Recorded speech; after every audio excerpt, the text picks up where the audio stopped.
വഖഫ് ഭേദഗതി ബിൽ പിൻവലിക്കണമെന്നാവശ്യപ്പെട്ട് കോഴിക്കോട് വിമാനത്താവള ഉപരോധം സംഘടിപ്പിച്ച സോളിഡാരിറ്റി SIO പ്രവർത്തകർക്ക് നേരെ പോലീസ് നടത്തിയ അതിക്രമങ്ങളിൽ പ്രതിഷേധിച്ച് പ്രതിഷേധ പ്രകടനം നടത്തി. എടവണ്ണപ്പാറ ടൗണിലാണ് പ്രതിഷേധ പ്രകടനം നടത്തിയത്.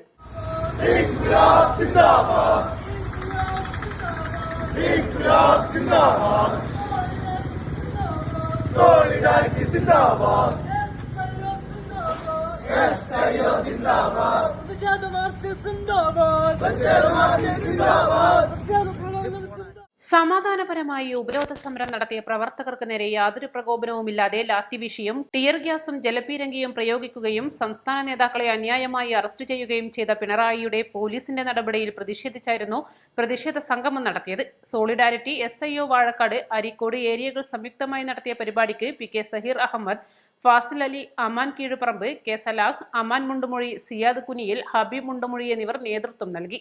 East live, Edavannappara.